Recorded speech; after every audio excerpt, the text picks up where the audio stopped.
Baik, kita baca bersama-sama.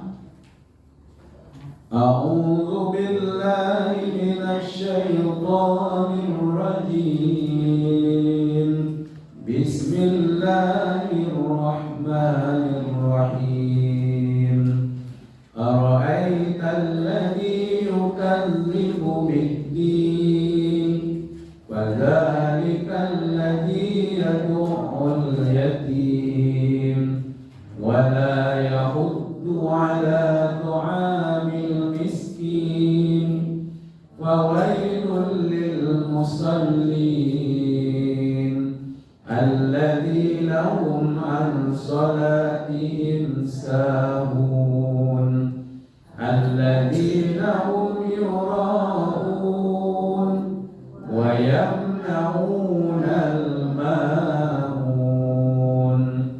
Sadaqallahul azim. Oke.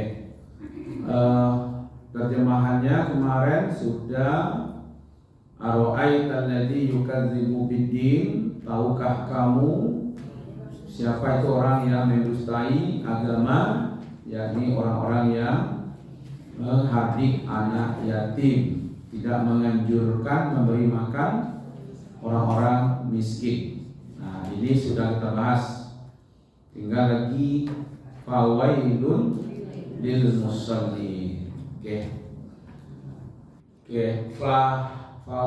wailu, ya, maka sebenarnya ini hubungannya ke atas. Jadi orang yang mendustai agama, ya kan, satu tadi yang menghardik, tidak penyayang terhadap anak yatim. Yang kedua, tidak memberi makan, tidak menganjurkan memberi makan orang-orang miskin. Nah, termasuk orang yang sholatnya lalai itu masuk juga pendusta agama. Nah, gitu ya. Jadi fa-nya itu menyambung ke yang sebelumnya. Cuman untuk orang yang sholatnya ini lalai itu bukan hanya mendusta agama lagi, tapi termasuk orang-orang yang celaka. Nah, gitu ya. Kalau dia menghardik anak yatim, tidak peduli kepada orang miskin, dia masuk kelompok pendusta agama. Orang yang sholatnya lalai, celaka ia juga, pendusta agama ia juga. Ini cerita kita bukan orang tidak sholat ini, Bu. Iya kan? Nah, itu yang kita bahas. Siapa itu orang yang sahun? Nah, itu ya. Jadi di sini siapa? Fawailul lil musallin alladzina, maka celakalah milik orang-orang yang sholat. Lam ini lam milik, yang diterjemahkan di sini untuk atau bagi, ya kan? Maka celakalah bagi orang-orang yang sholat. Orang yang sholat itu bahasa Arabnya musallin, ya kan? Musallin itu orangnya. Siapa? Nah, ini penjelasannya. Orang yang celaka dalam sholat itu Allah tafsirkan sendiri. Satu, alladzina hum an sholatihim sahun. Itu yang pertama, sahun. Yang kedua, orang-orang yang mereka dalam sholatnya itu yura'un. Yura'un, ro'a. Ini dilihat orang ini. Ya, yang dilihat orang itu dinilai orang, pikirannya orang, bangke orang. Nah, itu karena dia berbuat untuk orang, maka disebut dalam bahasa sederhananya riya, karena bukan karena Allah. Yang ketiga, wa yamna'unal ma'un, itu orang yang enggan, menahan, tidak mau menolong barang yang berguna. Itu masuk kelompok dua, maka itu ada fa di situ. Kalau tadi kan ceritanya cuma ini aja kan, fazalika ladzi yad'ul yatim satu, wala yahudu ala ta'amil miskin satu, itu masuk kelompok yukadzibu biddin, gitu ya. Jadi orang ini masuk kelompok yang mendustai agama. yang mendustai agama ini contohnya, yad'ul yatim wala yahuddu ala ta'amil miskin. Lalu ada kalimat satu mendustai, satu wail, celaka. Celaka itu siapa orangnya? Orang yang sholatnya lalai, orang yang sholatnya ria, orang yang tidak mau menolong benda atau barang yang berharga. Nah, orang yang tiga ini pun dianggap yukadzibu biddin. Jadi kita orang yang sholat ini itu bisa dua kali lipat. Satu, kita dianggap berdusta. Yang kedua, kita dianggap celaka. Itu berarti sholat Ustaz. Nah, kalau berarti sholat kafir namanya. Ya, berarti bukan kafir, bukan berhenti sholat yang dipikirkan di situ gitu ya. Nah, itu maksudnya. Oke. Kemarin kita sudah lihat di dalam surat Al-Baqarah 45. Wasta'inu bisabri wassalah. Ada di situ bisabri, sabar dan sholat. Ya kan? Nah, sholat itu wa innaha lakabiratun. Jadi sholat itu ibadah yang besar. Nah, gitu ya, ibadah yang besar. Jadi memang agak khusus kita kaji di sini. Jangan sampai terjebak nanti, ya kan?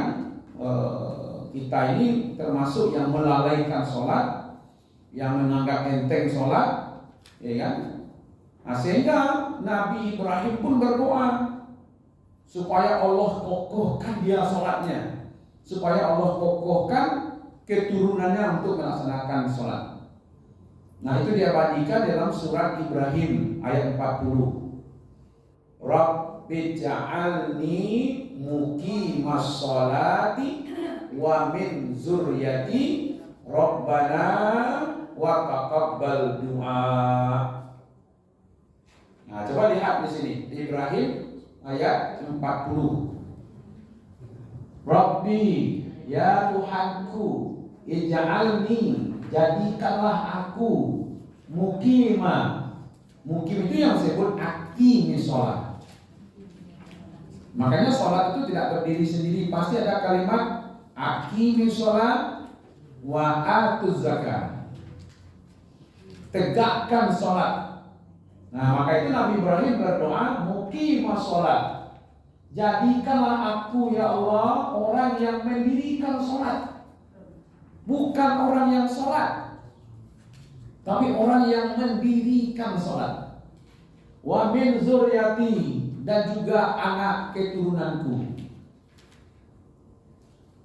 Rabbana wa taqabbal du'a. Nah, boleh ibu komentar di sini. Ini bagaimana hubungan Rabbana wa taqabbal du'a dengan Rabbi ja'alni? Coba tahu. Ini kan ini Rabbi ja'alni. Di ujungnya Rabbana wa taqabbal du'a. Bagaimana hebatnya ayat ini kita? Tadi Nabi Ibrahim berdoa, ya Allah, jadikanlah aku. Itu kan doa itu. Ya Allah, jadikanlah aku orang yang mendirikan sholat, dan jadikan anak keturunanku orang yang mendirikan sholat. Lalu di ujung doanya, ya Allah, kabulkan doaku tadi. Tadi lo berdoa apa? Terakhir itu ditutup lo, ya Allah, kabulkan doamu tadi. Dikuatkan. Padahal itu saja cukup wa Rabbi ja'alni muqimas sholati wa min zurriyati. Amin. Nah. Tapi di ujungnya Rabbana di sini. Di sini Rabbi. Di sini Rabbi. Ya kan ya, Tuhanku. Di sini Rabbana. Nah, ini mana? Zurriyati. Jadi Ibrahim dan keturunannya. Ya Allah, kabulkanlah permintaan kami. Nah, berarti nanti yo anak-anak keturunan meminta kita ini kan keturunan Nabi ya, Bu. Nabi Adam kan? Ya kan? Nah ini bentuknya ya, tapi kita belum bahas ini yang penting. Oke, kita lihat di sini surat Al-Ankabut ayat 45. Di sini dinyatakan utlu ma uhiya ilaika minal kitab. Bacalah, pahamilah. Nah, itu yang utlu itu tilawah. Yang ibu-ibu kita kerjakan sekarang ini dia tilawah ini. Kan ada bahasanya tuh iqra, ya kan? Ada membaca, ya kan? Tapi ada kemarin tilawah, ya kan? Utlu ma uhiya ilaika minal kitab wa aqimis shalah.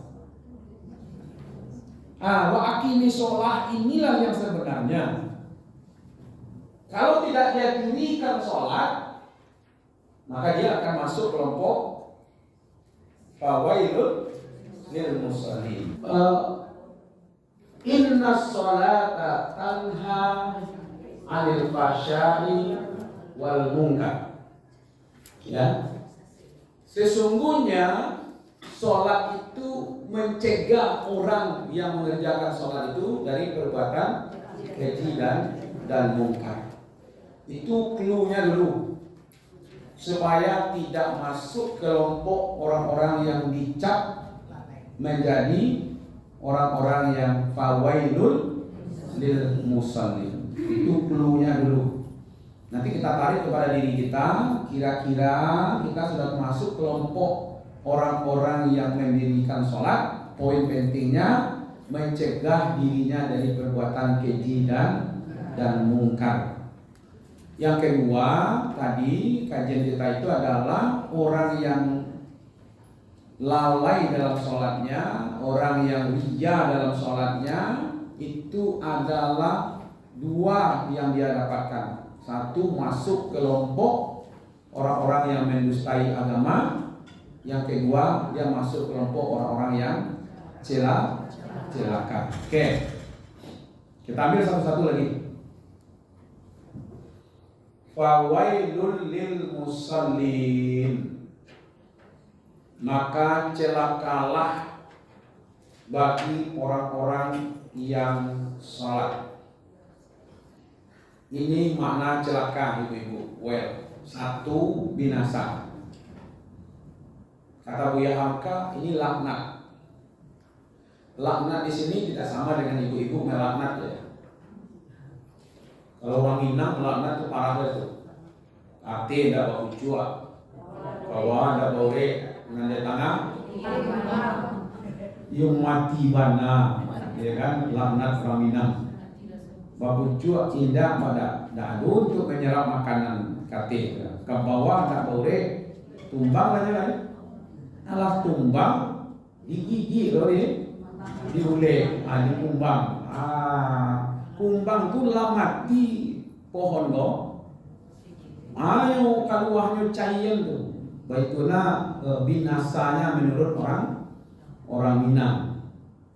Oke, itu laknat. Laknat di sini ibu-ibu terputus kasih sayang Allah.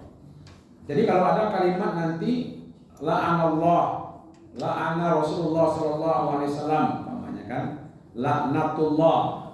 Itu berarti terputus kasih sayang Allah kepada orang tersebut.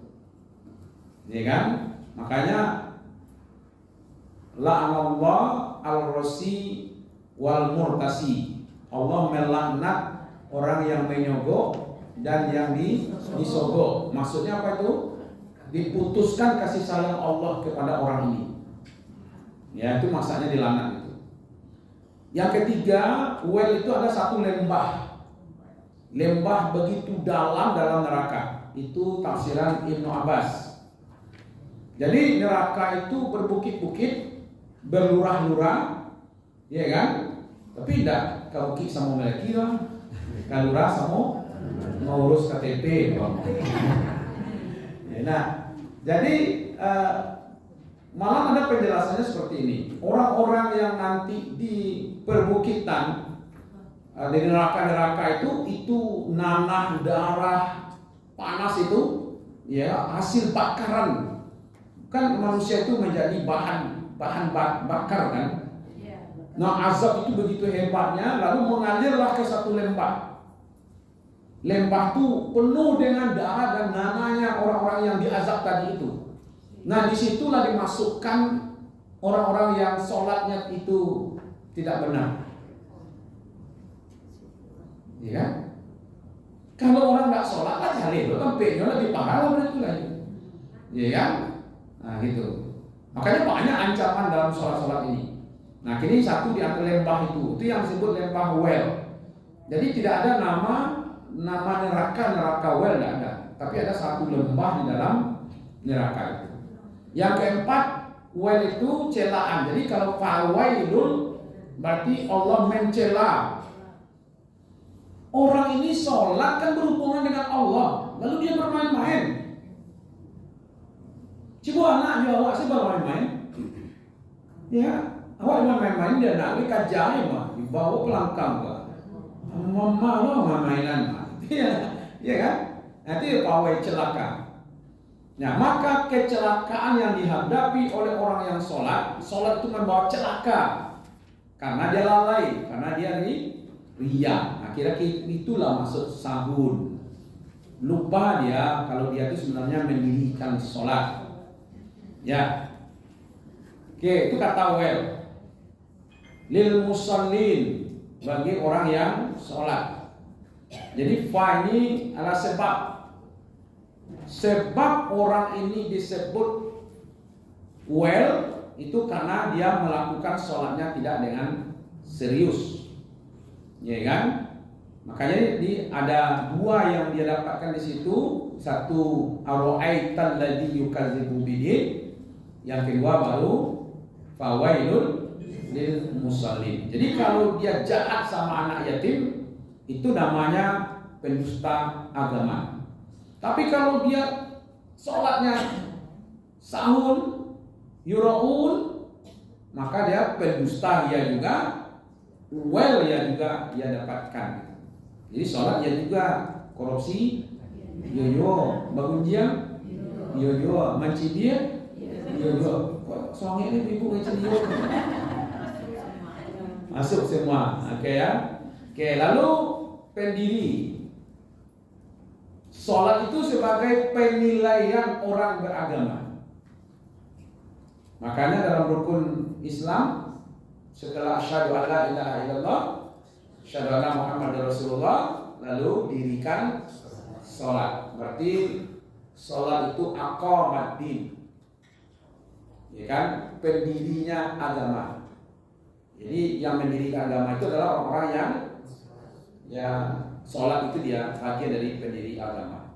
Pelaku sholat tidak dijadikan dirinya cinta pada orang miskin dan yatim. Fawailun lil musallin. Dia sholat tapi tidak cinta kepada orang miskin, tapi tidak cinta kepada anak-anak yatim. Dusta dia tuh. Itu ya, itu hubungannya. Ya kan? Perintah Allah bukan menjadi pelaku, tapi menjadi pendiri. Kalau mengerjakan sudah selesai, prajurit selesai. Kok nggak mau selesai buat batu atau tidak batu itu tidak usah boleh. Menjadi lambo kerajuan itu namanya mengerjakan sholat. Tapi di sini mendirikan sholat. Ukuran mendirikan itu pengaruhnya. Ditarik ke hati pengaruhnya ke anak yatim, pengaruhnya kepada orang miskin. Nah, itu kalau ditarik tadi ara'aital ladzi yukadzibu biddin. Jadi kalau ditarik kate berarti bukti dia mendirikan sholat itu adalah bahas sikapnya terhadap anak yatim, bahas sikapnya terhadap orang miskin. Kalau dia penyayang kepada anak yatim, ini bukan masalah uang, ya kan? Tapi masalah perilakunya. Takkan ada yo, kasihan kok tetangga kok apanya ndak doleh. Ekonominya bah makannya, bah sekolahnya, bah belanjanya, bah anyo di rumah. Takkan ada yo, anyo cigap-cigap dia ke situ sekali. Nah, bah keadaannya kalau ndak Surabaya tanya ke orang, saya dulu lagi sekolah. Kawan awak nah papanya menindak apa? Lain melanjutnya di sekolah. Aduh, perhatiannya ke situ. Atau bukti dari sholatnya, gitu ya. Jadi sholat itu bukan hanya sekedar beli mukana ranca-ranca, beli kesaluan ranca-ranca, beli sajadah ranca-ranca. Itu namanya pencitraan. Hah? Mukana hanya 500.000, kain sarung pecinya, iya kan? Nah, untuk sholat kok. Nah, sholatnya itu Idul Fitri loh. Ya, Idul Adha loh. Nah, itu dong maksudnya dong. Jadi bukan pencitraan. Kayaknya hebat mana gitu kan. Iya kan? Rukunnya, sujudnya hebat, lama. Rukunya lama. Iya kan? Kapan perlu dibaca itu? Alhamdulillah sudah selesai melaksanakan sholat berjamaah. Nyelai alhamdulillah gitu ya Pak. Cuman ingin magi tahu ke orang basuhnya selesai melaksanakan tuh hati-hati. Alhamdulillah di Facebooknya hari ini sudah selesai juz 30. Nyelai alhamdulillah, tapi yang di dalam tuh mengalaga untuk magi tahu ke orang basuhnya lah menyelesaikan juz 30. Ya kan? Nah, ini masuk kelompok nanti yang tidak peduli kepada orang-orang yang lemah, tidak peduli, tidak kasih sayang kepada yang yatim. Itu bagian bentuk sholatnya orang-orang munafik. Ya, oke.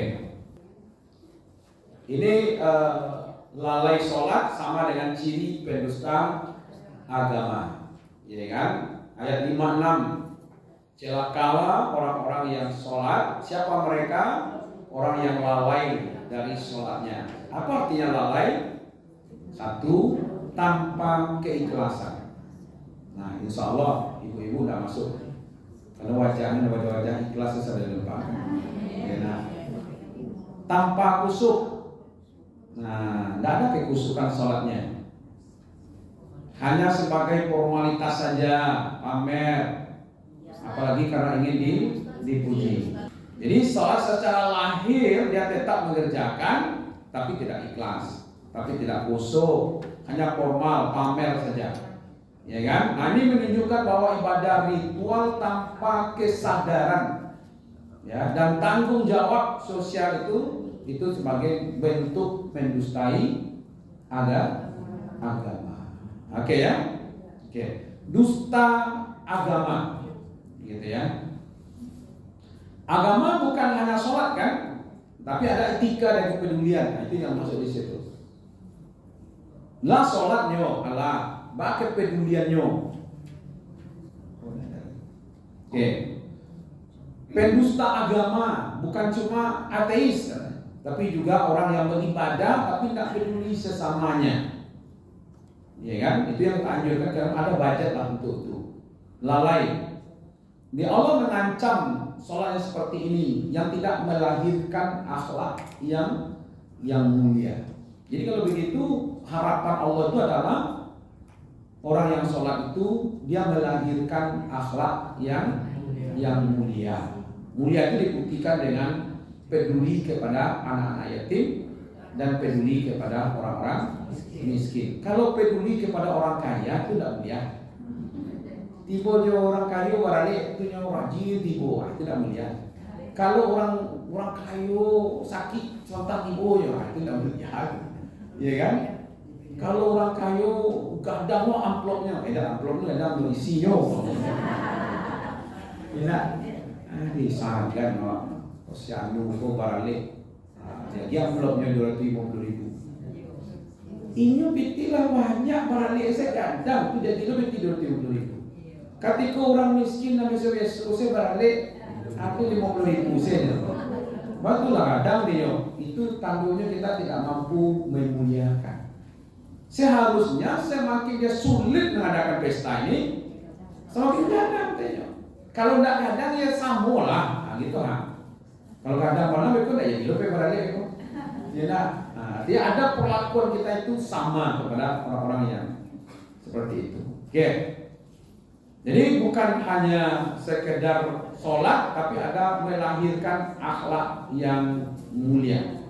Jadi kalau itu bisa kita simpulkan, mendustakan agama dan lalai dalam sholat dua sisi. Ada kekosongan spiritualnya. Sholat, ya kan? Jadi mendustai agama itu dia beragama fisiknya, tapi dianggap dia mendustai, ya kan? Orang yang sholat tapi lalai dan tidak peduli terhadap anak yatim dan miskin, sejatinya telah membohongi agamanya sendiri. Maka disebut yukadzibu biddin. Maka dari itu sholat yang benar adalah yang menghubungkan hati dengan Allah dan melahirkan kepedulian terhadap manusia. Berarti orang yang sholat itu dua itu. Satu, hubungan kepada Allahnya bagus, dibuktikan nanti hubungannya dengan manusia. Iya kan? Oke, kalau gitu kita perdalam sahun. Dalam konteks sholat, lupa sesaat itu sahun tuh. Nah, mulai masuk kan? Lupanya ya Allah. Melayang-layang siapa ngananya? Iya kan? Nah, itu pada waktu lupa tuh dia sahun tuh. Kalau nyoba tuh WA lupa tuh, di situ dia kan. Tapi kalau nyoba capek balikan kepada Allah dia. Ngomongnya ditarik oleh setan, ditarik oleh dunia, ya kan? Contohnya begini, nyoba sholat kok hadiah, ingin minum teh manis hangat, dijarangilah kompor, dicari korek api tidak bisa lebok, cari di siko tidak bisa lebok, cari siko tidak bisa lebok, siko tidak bisa lebok. Allahu Akbar. Nah, jadilah supaya Mas Haji. Jadi minum teh manis. Syukur Mas Haji juga sholat sunat kan? Allahu Akbar. Astagfirullah. Siko korek api tadi. Di siko. Kalau hanya sampai di situ, kan nyuputuhi hubungannya ya Allah tuh. Tak kanali nyai kodo, oh ya Allah kan. Nyup latihan saja lain. Tapi kalau nyau lanjutkan, astagfirullah, siko korek api. Kok tahu siko tadi lah bajaran kompor lah. Tentulah hidup. Lah, baca itu dalam hatinya. Nah, pada waktu itu dia masuk kelompok sahur. Tapi kalau pas dia lupa seperti itu, dia balikkan kepada Allah kembali, ya itu bagian dari. Makanya sahabat kan mengadu kepada Rasul karena dia tidak mampu sholat khusyuk. Ya kan? Apa dia mau tinggalkan sholatnya? Enggak. Justru merasa tidak khusyuk itu yang akan menjadikan kita semakin mencari dekat dengan Allah. Nah, justru lah hebat mana awak sholat mau remeh, kan? Ya kan?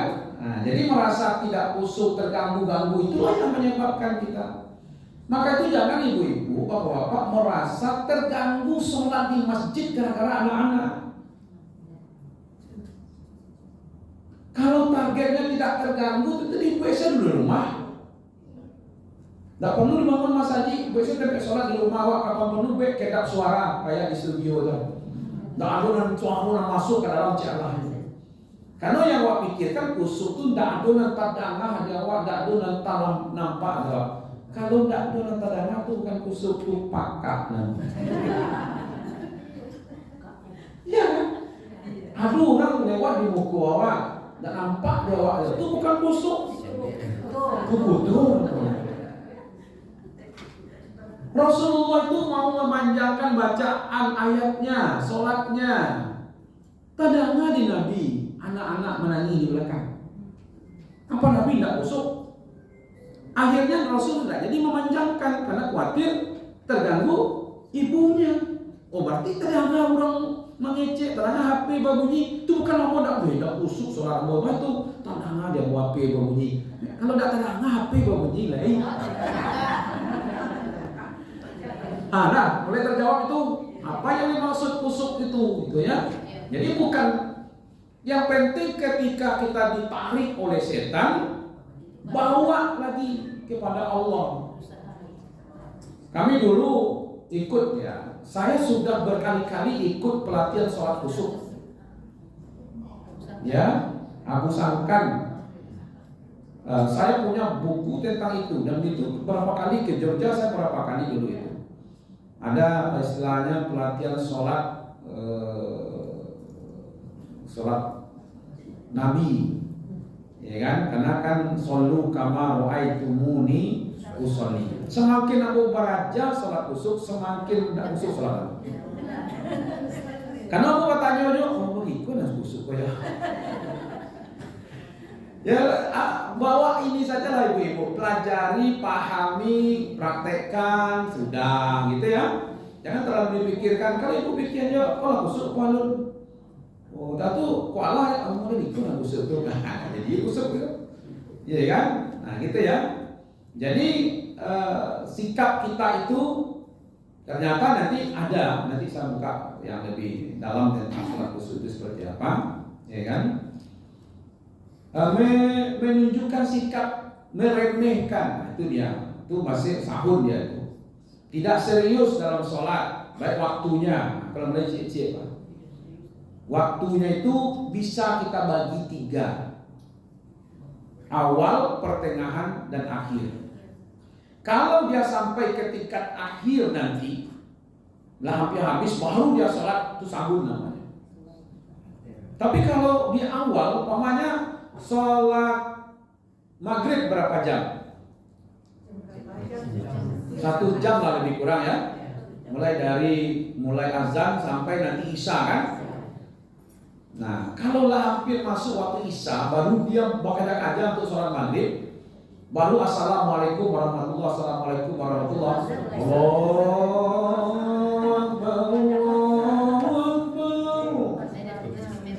Alhamdulillah, pas mana masuk waktu isya, sahun itu. Iya.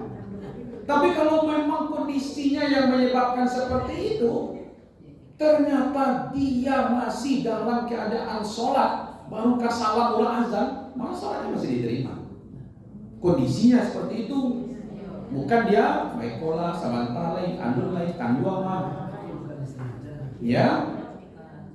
Nah, minimal itu dia tidak dapat. Kalau dia tidak ngambil waktunya di awal, bisa-bisa nanti dia tidak dapat sholat berjamaah. Ya, jangan-jangan dia tidak dapat sholat berjamaah. Nah, termasuk sholat isya itu boleh diakhirkan. Makanya dulu ada kisahnya, nanti pas kita bahas nanti bagaimana wanita hukumnya sholat di masjid. Ya kan? Ini kan populer loh kok. Lah rajin ibu-ibuku sholat masjid, lalu dikeluarkan hadis sholat di rumah lebih baik. Anda ada lagi masjid kosong, saya masjid.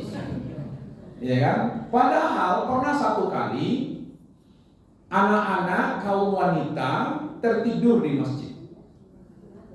Tertidur di masjid, lalu datang Umar. Umar datang ke Nabi, ya Rasulullah, anak-anak dan kaum wanita sudah tertidur di masjid untuk menunggu sholat isya berjamaah. Nah, bayang atau? Di mata kalau anak-anak ibu-ibu di masjid menunggu Nabi. Makanya Nabi mengatakan kalau tidak berat bagi umat, aku anjurkan mereka sholat isya itu di akhir, ada tambah pada biasanya. Cuma kan itu bare. Ya, sholatnya berjamaah, bukan sholat seorang. Kalau sholat seorang terlambat itu banyak gitu. Jadi jam sabane sholat isya, jam 10 sholat isya, tapi seorang sholat lain. Tapi kalau seandainya dialihkan sholat isya jam 7:30 tuh ke jam 10 berjamaah seperti yang kini orang ketimbul. Itu makanya disebut sholat isya itu bagian dari ciri untuk menentukan orang ini munafik atau tidak. Iya kan? Nah, ini salah satu kan sholat isya itu. Kalau baliknya melakukan sholat isya, berarti ada bibit penyakit di situ. Jadi perhatikan itu waktunya dulu. Ya kan? Kalau bisa sudah punya target, saya mau sholat ini di awal waktu sampai mati. Nah, di awal waktu itu kita bagi saja. Kalau dia 1 jam, bagi 3. Berarti berapa? 20 Nah, berarti 20 menit tadi itu masih dianggap di awal waktu. Makanya boleh kan setelah azan ada sholat sunat enggak? Zuhur itu jangan dianggap nanti orang azan satu lalai enggak. Setelah azan itu ada sholat sunat 4 rakaat. Betul apa tidak? Nah, sampai rakaat itu minimal tuh 6 menit. Malah beko diagi waktu kan? Di masjid ada nggak waktu diberikan? 10 menit. Apa dia lalai? Enggak. Makanya masuk para ulama membagi masih dalam kategori 25 menitan. Ya kan? Masih masuk awal waktu. Tapi jangan tidak berjamaah gitu. Nah, berarti kalau di awal waktunya kita dapat, tapi kalau tidak berjamaah berarti hilang. Ya kan? Nah, jangan terlalu ekstrim. Kalau ekstrim boleh. Ya, ekstrim tidak boleh. Kurang azan gitu ya. Nah, tapi harus dipersiapkan. Ya, siap untuk melaksanakan sholat. Nah, 20 menit berikutnya, 25 menit berikutnya itu di pertengahan. Kalau sudah 25 menit terakhir, itu bisa bentuknya menjadi lalai. Apalagi kalau sudah di ujung, apalagi tidak sholat di situ lagi. Nah, gitu ya. Itu lagi seri waktu. Yang kedua rukun, itu diperhatikan. Ya kan, rukun-rukun sholat itu diperhatikan. Ada rukun fi'li, ada rukun kauli, ada rukun qalbi. Nah, itu kan sudah ada pelajaran kita tuh tentang itu. Betul? Ya kan? Bagaimana niatnya, bagaimana berdirinya, bagaimana rukuknya, bagaimana sujudnya, iftidalnya, itu fi'li itu. Duduk di antara dua sujudnya seperti apa, duduk tawarruk, iftirasnya gitu ya.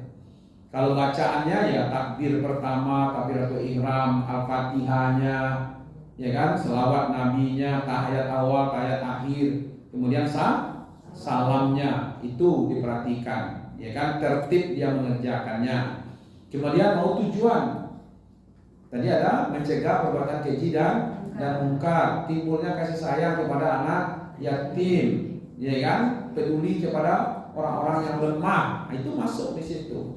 Ya kan? Maka itu kata Ibnu Katsir, lalai dari makna dan tujuan sholat, bukan lalai dalam pelaksanaan sholat saja. Nah, itu dia. Kalau pelaksanaannya yuk, anak ikonya, ya kan? Maka itu tidak ada lagi orang-orang yang sholat itu menyakiti orang lain. Tidak ada lagi orang yang sholat itu mengambil hak orang lain. Maka maksudnya sholat dilakukan tanpa kekhusyukan, hanya sekedar formalitas saja, itu sahur. Mereka tidak menjaga waktunya dan sering menunda-nunda padahal waktunya sudah masuk. Al-Qurtubi menjelaskan lalai di sini bukan berarti tidak sholat sama sekali, tapi meremehkan waktu-waktu dan syarat-syaratnya. Oh, berarti kalau begitu perhatian kita bukan hanya kepada waktu, bukan kepada bacaan, bukan hanya kepada caranya, tapi juga syarat-syaratnya. Apa syaratnya? Syarat-syarat apa? Berwuduk. Nah, ya kan? Jadi ada syarat-syarat sholat, ada rukun sholat, ada sunat sholat. Oh, kalau syarat sholat tidak sah, maka sholatnya juga tidak sah. Gitu. Berarti kita harus perhatikan dari berwuduk. Kalau syarat berwuduk bebas dari najis, oh berarti kita harus bersih juga dulu. Banyak kaitan tuh. Makanya ulama fikih membuat kitab fikih itu dari toharoh. Bab satunya tuh toharoh. Nanti harus tahu dulu ibu-ibu mana yang hadas, mana yang najis. Nah disitulah dudukan baca ronyo ayatnya nanti, ya kan? Nah itu muncul di situ. Ya kan? Nah, kita belum sampai ke situ mendalami, kita ambil saja dulu. Jadi ini syarat-syaratnya. Jadi yang disebut lalai kata Al-Qurtubi, sholat di luar waktunya. Waktunya tadi sampai azan orang masjid baru dia sholat maghrib. Maksudnya azan isya. Tidak menjaga kesucian, nah, itu wudu, termasuk tempat, bentuk pakaian. Lalu tidak fokus hanya gerakan tanpa makna, nggak tahunya makna sesungguhnya. Agak lebih dalam ini Al-Qurtubi. Dimulai dari syarat sahnya juga, rukunnya, sunatnya, itu ya. Oke, Ar-Razi, seorang ulama tafsir menjelaskan bahwa sahun artinya mereka berpaling dari sholat, tidak memperhatikannya dan menjadikan urusan yang paling akhir. Sholat itu nomor 2, Bu, bukan yang terakhir. Jadi sholat itu boleh dijadikan nomor 2. Nah, karena yang pertamanya syahadat. Bila gak mulai siang. Jadi sholat nomor 2. Nomor 1 ya, jangan jadikan terakhir. Nah, selesai satu urusan baru katakanlah lewat sholat, ya kan? Nah, ketika ada masuk itu di Ampang nih, ibu yang dari Ampang nggak? Ada? Siapa yang dari Ampang? Bisa lalu, bisa. Bisa lalu. Tidak bisa lalu mungkin ya. Dulu ada teman saya di situ, orang India, ya kan? Ini mungkin karena belum saya beritahu ya pengajian di sini. Ada rumah kita di situ. Jadi namanya saya tidak tahu nama aslinya, tapi panggilannya Muhammad. Orang manggilnya sini Mamat. Ya kan? Itu kalau ngaji mau di Ampang tuh ekspor impor ikan garapu, ya kan? Ikan karang ini. Dulu dia di Malaysia. Ya, dia India, lalu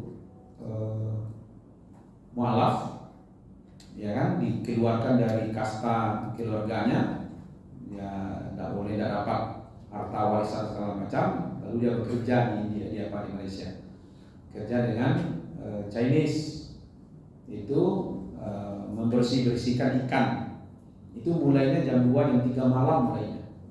Saya sudah melihat bagaimana di Singapura dan Malaysia itu pasar ikan. Pasar ikan itu tengah malam. Jadi subuh pagi itu udah bersih tuh. Ada orang sampai sore itu makanya bakal habis itu aja. Ya kan? Kalau di situ malam tuh sampai pagi udah selesai. Pagi itu udah bersih semuanya. Enggak ada lagi orang berdagang ikan. Nah, kayak gitu ya di pasar-pasar modern gitu. Nah, ketika dia sudah masuk Islam, tentu kena subuhnya.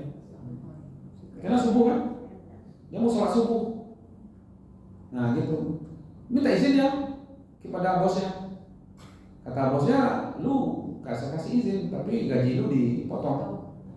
Kata Muhammad ini ya, kalau dipotong gaji gak apa-apa lah. Yang penting saya dapat sholat subuh berjamaah. Nah, bedanya dia, gaji gak dipotong, aku gak dipotong. Iya kan? Ayo masuk dia dalam Islam itu, dia rajin sholat berjamaah itu dalam masjid Ikhlas Pampangan itu, Ikhlas Muhammadiyah, ya kan? Tapi namanya ya bosnya ini tidak puas juga mungkin lah ya, mengasih waktu kepada Muhammad ini. Akhirnya dibully ya, pulang dari sholat itu dibully, tersinggung, diambil kok. Tahu lah ibu kurang membala ikan, ladiannya dari kete-kete itu, kadang-kadang. Ya kan, ambilnya lah, jadi kaya aja bos itu lagi pacian juga, kalau enggak dibunuh aja. Karena apa? Karena dia Muhammad tuh sudah habis bertemu dengan Tuhannya, apalah bahasanya yang menyinggung dia. Katanya kalau saya dihina nggak apa-apa, tapi kalau Allah yang dihina, sama aja membunuh orang itu. Ya kan? Nah, itu pikir-pikir ya, masa saya kete Islam gua masih caya-caya aja sebagai lagu India, caya. Ya, masih itu gitu. Akhirnya baru masuk Islam, masih itu orangnya, Mama namanya. Dulu cerita betul-betul ngaji di Ikhlas di Pampang itu. Pampang. Oh, Pampang risiko ya. Bisa lalu. Kalau Pampang ya. Oh, bisa lalu ya. Oke. Jadi begitu orang memperhatikan sholatnya, gitu ya. Nah, kita juga begitu. Kita punya target dari ibu. Setelah kita mengaji ini, kalau bisa awal waktu berjamaah. Nah, malamnya evaluasi 5 waktu tadi, yang mana yang tidak berjamaah. Kalau tidak berjamaah, yang satu ini apa penyebabnya tadi ini? besok nggak mau lagi. Itu ya, habis itu ya. Kadang-kadang ada yang takaja ada Wak, maghrib isya bisa, subuh bisa, kadang zuhur, asar takaja. Kayak seperti itu kan. Makanya besok pada golek. Ya rasul-rasulnya kok kalau tahmid kerajo kok, nah kok gilian dia waktu sholat. Nah, boleh Pak terus. Itu dari segi waktu baru. Masalah bacaan nanti kita rasul Ibu. Rasul nanti memperbaiki bacaan. Ya kan? Tidak belajar khusus ya. Ulang baca sholat Ibu. Baca sholat sudah 3 minggu Ustaz. Ya kan? Kita rasul nanti memahami bacaan sholat itu. Ya kan? Itu kata Ar-Razi. Ya kan? Nah, kalau makna lalai menurut ulama, ya ulama-ulama yang lain, dia tidak kusuk, berarti kosong, menunda-nunda, sering. Kalau sekali, tidak lain namanya. Kalau ambil sholat, tapi kalau terus dari kebiasaan, itu namanya lalai. Nah, apalagi hampir habis sholatnya, itu dia. Ada kata-kata sering di sini. Jangan menunda. Kalau menunda 1 kali terlambat, lalai tidak. Sanggup masih aku atau? Nah, di sini sering mengakhirkan sampai habis waktu sholat. Kalau sering berarti sudah kebiasaan. Ya kan?